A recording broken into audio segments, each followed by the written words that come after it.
Jadav is back at it here to give everyone another Walking Dead Season 9 episode reaction video. But before I continue with that, it's extremely important if you're not caught up to the point where I am in rewatching or watching The Walking Dead that you take the initiative and pay attention to this episode title, which of course I'll put in the description. If that's the case and you find out that you're not caught up, I suggest, and so does everybody else, that you don't watch this video any further to avoid any potential spoilers.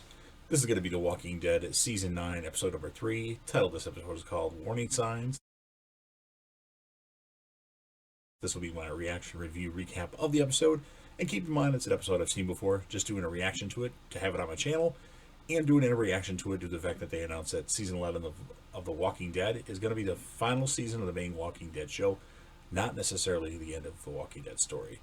Construction on the bridge continues. As she promised to Michonne, Maggie brings a wagon loaded with supplies from the hilltop to the sanctuary when she is stopped by a group of saviors who are looking for their missing member, Justin. Some of who the saviors start calling Maggie the Widow, the name Negan used to essentially poke fun at what happened to Glenn. But Arat and Laura, two of the lead saviors, quickly put a stop to it. As they discuss this, the turned body of Justin appears in the woods. They put it down. It is clear that Justin died by human hands before reanimated or turning into the walker. And then a word of Justin's murder spreads. Tempers start to flare at the construction camp between the saviors and the other groups.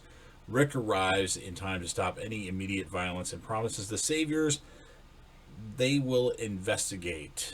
Rick starts talking to his own people to see if they saw anything. Gabriel, who was on watch with Ann/Jadis, but had secretly stepped away, reports seeing nothing. Daryl is somewhat frowned when Rick suggests he might have killed Justin. Gabriel speaks to Ann later, but she affirms she saw nothing, though in reality she had seen a helicopter pass over, but nothing in regards to Justin. And then Ann/Jadis expresses concern that she feels she is distrusted by the saviors, having been called the garbage lady. And then Rick decides to pair off into several teams to look for clues in the area for Justin's killer. One team includes Maggie and Cindy, who find walkers being drawn towards a house where a piece of sheet metal hangs off its roof, making noise. As they approach the house to clear it out and stop the noise, Cindy explains that this is where some of her Oceanside members used to live before Simon and the Saviors came and killed their men. Maggie and Cindy work to clear the house, but get into a bit of a trouble just before Rick and the other pairs arrive, dispatching the walkers. And then they find one team, Arat and Beatrice, that should have been closer to help not present out the radio contact. They go looking for the two and eventually find Beatrice knocked unconscious while Arat things have been left out on the ground nearby, so her things are spread out on the ground. And then regrouping at the camp, Rick and most of his trusted allies decide to break off and search again, but without any savior help in case they are at fault.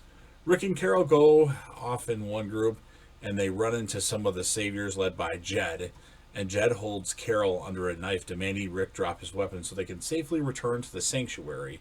But Carol manages to overpower Jed and stab him in the shoulder.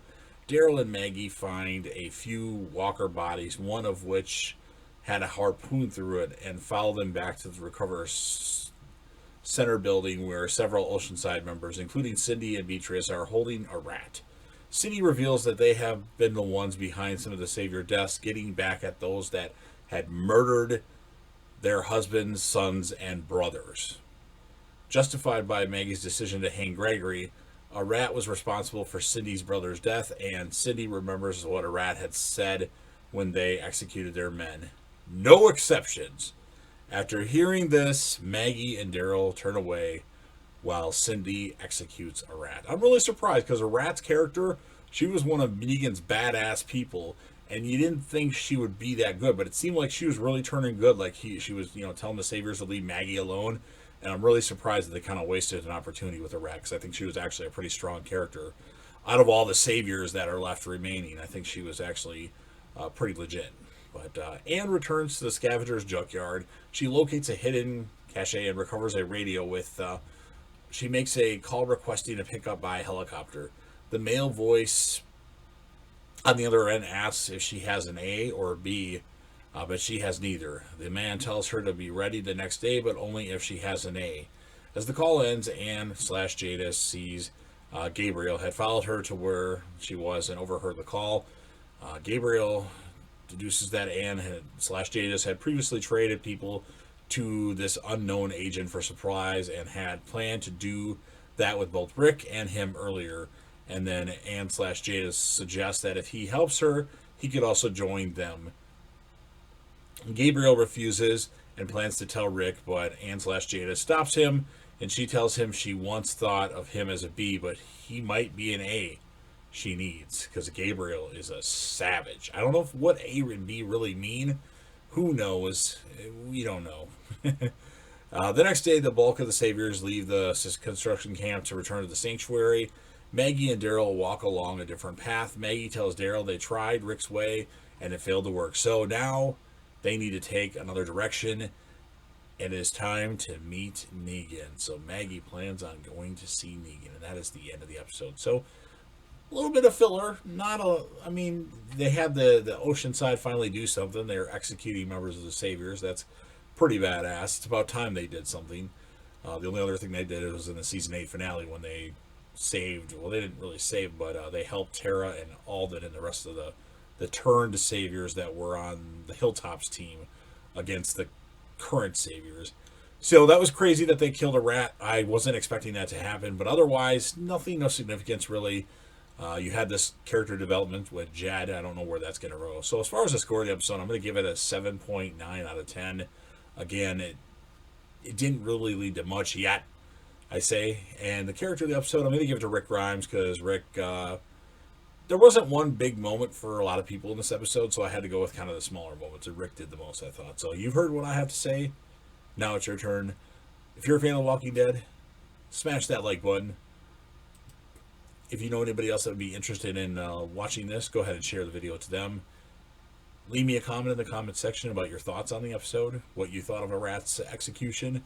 And last but certainly not least, I say it in every video, go ahead and make sure you hit that sub button, subscribe to the channel, join the team, show your damn support, and be a part of something special. And JDev will return.